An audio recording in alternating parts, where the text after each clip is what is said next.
Hey guys, मेरा नाम है यशु समर और अपने आज के इस वीडियो में हम बात करने वाले हैं आर माधवन की डायरेक्टोरियल मूवी रॉकेटरी की, जिसका ट्रेलर अभी हाल ही में रिलीज़ हुआ है।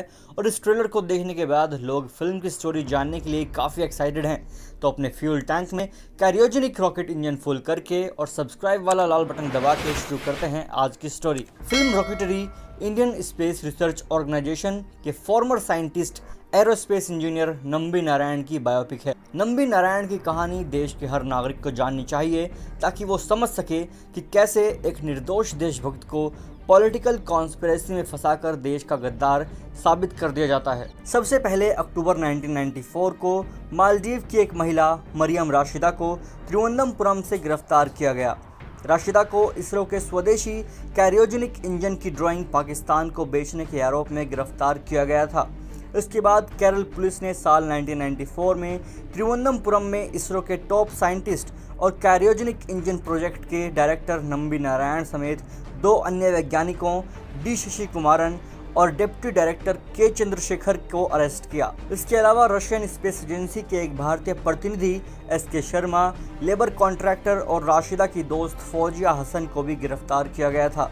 इन सभी पर इसरो के स्वदेशी क्रायोजेनिक रॉकेट इंजन से जुड़ी खुफिया जानकारी पाकिस्तान समेत दूसरे देशों को बेचने के आरोप लगे। इंटेलिजेंस ब्यूरो के अधिकारियों ने तब क्रायोजेनिक इंजन प्रोजेक्ट के डायरेक्टर रहे नंबी नारायण से पूछताछ शुरू की। उन्होंने इन आरोपों का खंडन किया और इसे अपने खिलाफ साजिश बताया। तब ये मामला अखबारों की सुर्खियों में रहा। बिना जांचे परखे पुलिस की थ्योरी पर भरोसा करते हुए मीडिया ने नंबी नारायण को देश का गद्दार बताने में कोई कोर कसर नहीं छोड़ी। गिरफ्तारी के समय नंबी नारायण रॉकेट में इस्तेमाल होने वाले स्वदेशी क्रायोजेनिक इंजन बनाने के बेहद करीब पहुंच चुके थे। उन पर लगे आरोपों और उनकी गिरफ्तारी ने देश के रॉकेट और क्रायोजेनिक इंजन प्रोग्राम को कई दशक पीछे धकेल दिया। दिसंबर 1994 में मामले की जांच CBI को सौंप दी गई। CBI ने अपनी जांच में इंटेलिजेंस ब्यूरो और केरल पुलिस के आरोप सही नहीं पाए। अप्रैल 1996 CBI ने चीफ जुडिशियल मजिस्ट्रेट की अदालत में फाइल एक रिपोर्ट में बताया कि पूरा मामला फर्जी है और लगाए गए आरोपों के पक्ष में कोई सबूत नहीं है। CBI ने अपनी जांच में नंबी नारायण को निर्दोष पाया। CBI जांच में ये बात सामने आई कि भारत के स्पेस प्रोग्राम को डैमेज करने की नीयत से नंबी नारायण को झूठे केस में फंसाया गया था। जांच में इस बात के संकेत मिले कि अमेरिकी खुफिया एजेंसी CIA के इशारे पर केरल की तत्कालीन कम्युनिस्ट सरकार ने नंबी नारायण को साजिश का शिकार बनाया। ये सारी कवायद भारत के अंतरिक्ष प्रोग्राम को ध्वस्त करने की नीयत से हो रही थी। ये वो दौर था जब भारत अपने स्पेस प्रोग्राम के लिए अमेरिका समेत अन्य देशों पर निर्भर था। करोड़ों अरबों रुपए किराए पर स्पेस टेक्नोलॉजी इन देशों से इंपोर्ट किया करता था। स्पेस टेक्नोलॉजी में भारत के आत्मनिर्भर होने से अमेरिका को कारोबारी नुकसान होने का डर था। SIT के जिस अधिकारी CB मैथ्यूज ने नंबी के खिलाफ जांच की थी, उसे केरल की कम्युनिस्ट सरकार ने बाद में राज्य का DGP बना दिया।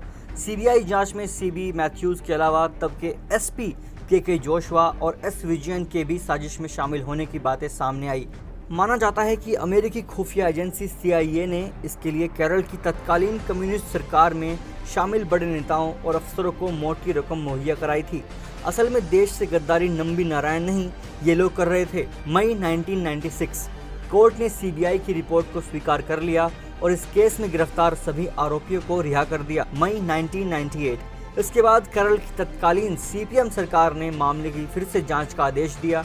सुप्रीम कोर्ट ने केरल सरकार द्वारा इस मामले की फिर से जांच के आदेश को खारिज कर दिया। वैसे तो नंबी नारायण 1996 में ही आरोप मुक्त हो गए थे, लेकिन उन्होंने अपने सम्मान की लड़ाई जारी रखी और 24 साल बाद सुप्रीम कोर्ट ने 14 सितंबर 2018 को उनके खिलाफ सारे नेगेटिव रिकॉर्ड को हटाकर उनके सम्मान को दोबारा बहाल करने का आदेश दिया। ऐसा माना जाता है कि नंबी नारायण के खिलाफ साजिश नहीं हुई होती तो भारत 15 साल पहले ही स्वदेशी क्रायोजेनिक इंजन बना चुका होता। उस दौर में भारत क्रायोजेनिक इंजन टेक्नोलॉजी पाना चाहता था। अमेरिका ने इसे देने से साफ इनकार कर दिया था।